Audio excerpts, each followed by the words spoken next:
Welcome to episode 3 of Travelling Europe 2022, day 7 to 11 with Molly and Rhys. So far we've explored Calais, Bruges and a bit of Normandy. This time we're taking on Brittany. We start with a very quick tour of the Airbnb we had for 3 nights, a studio flat in Rachel's back garden.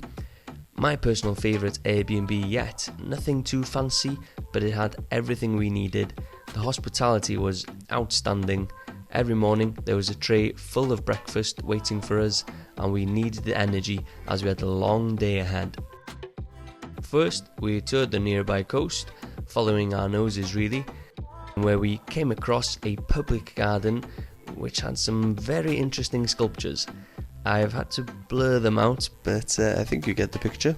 We then drove an hour to Roatson Park to watch Rennes play Auxerre in a Ligue 1 game. While waiting to enter, we thought someone was playing a prank on us as we heard this banger being played.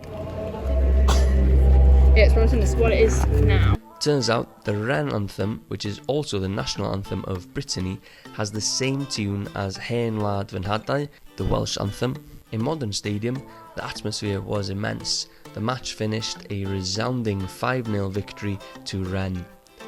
We had high hopes for day 8 as we wandered further along the coast of Brittany, and the sunrise in the morning was a promising sign. We drove over an hour to Brest, and although we had some decent crepes, Brest itself was rather underwhelming, showed in the lack of clips we have. We stopped in a supermarket and picked up stuff to make homemade pizzas, and we had a nice night at Paul and Maisie's Airbnb. Whose pizza looks nicest? Comment number 1, 2, 3 or 4 in the comments down below.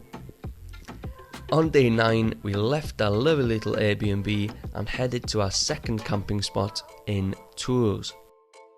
After a pit stop in Rennes for Molly and Maisie to find a Sephora, we had an O Tacos, a French fast food chain, and it was really nice. Molly had chicken strips, Maisie and Paul had loaded fries, and I had a crispy chicken wrap. I thought I ordered fries with my meal, so I asked, and they were inside the wrap. It was so good.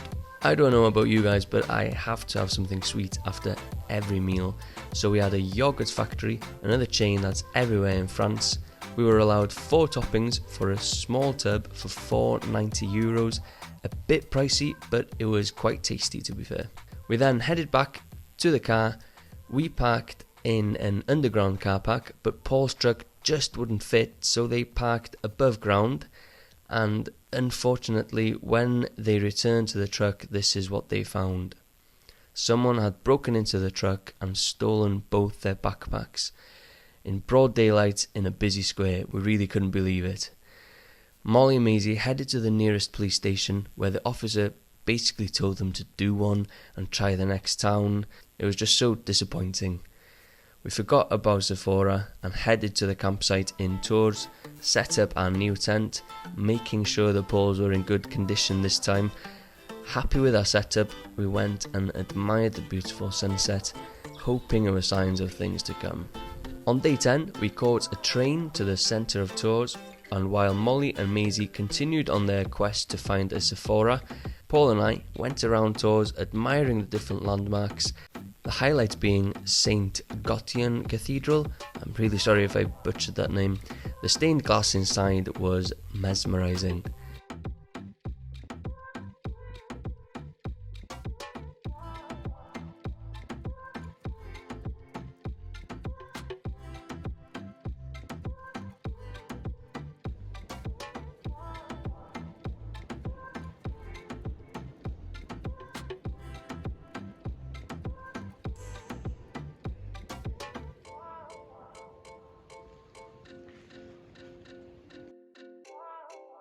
The weather was lovely considering it had promised a thunderstorm, and after a visit to a bakery we headed back to the campsite just in time before the thunderstorm arrived that lasted all night. Day 11 and we were really glad the new tent made it through its first big test. Maisie and Paul needed to go to the police station, so we headed to the nearest one, 15 minutes away, and while they sorted a statement, Molly and I played football in the neighbouring park. To warm up, we had a few 1v1s to get the blood pumping. The flair was oozing as I half-ended Molly's career.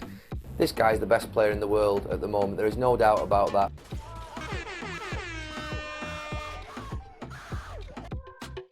All warmed up, we had a game of free kicks, 5 shots each. Whoever scores most wins. Molly starts with a peach of a shot to the bottom left corner. Question marks about the keeper as he redeems himself, not once but twice with a strong right hand. But the power of the 4th attempt was too much as it's parried into the goal before Molly drags her final shot wide. We swap sides as I drag my first attempt similar to Molly's last, the pressure pounding as I hit the bar, claiming it would have been a peach of a goal in real size nets. Shot 3 was a tame effort down the middle, no drama for the keeper. I needed 2 out of 2. It would take a miracle. I line up the shot with my weak foot, bamboozling the goalie, and it fires into the bottom corner. 1 shot left, 1 chance. I hit it straight down the middle, and the keeper tries to save it with a leg. Terrible save. It finished 2-2 full time. What a game.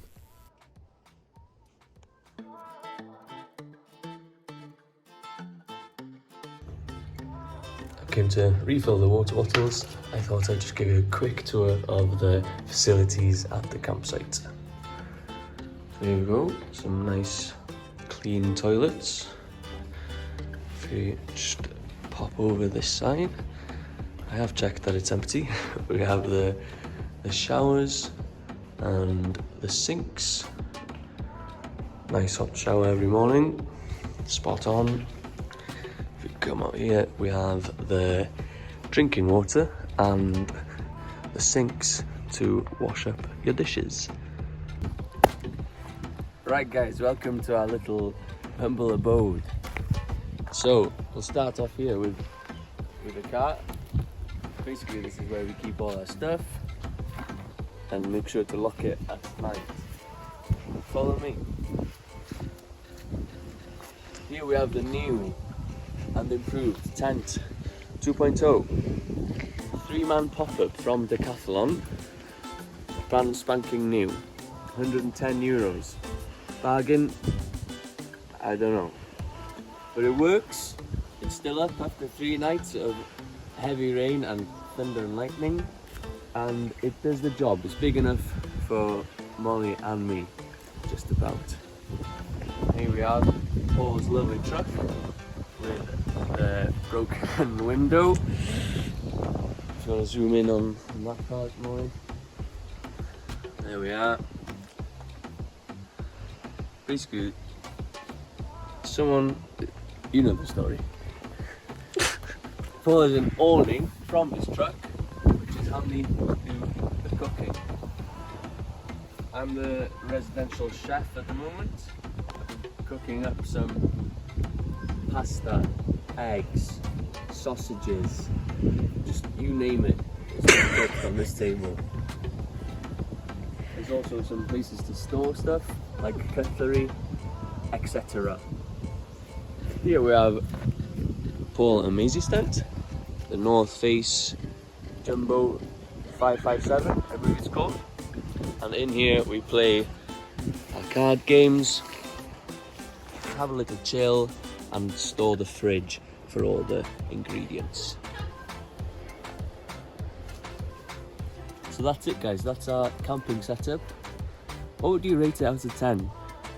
Leave a comment down in the comment section below. And that's it for episode 3. Let us know if you prefer the longer vids or not down in the comments. Next time we visit a huge chateau.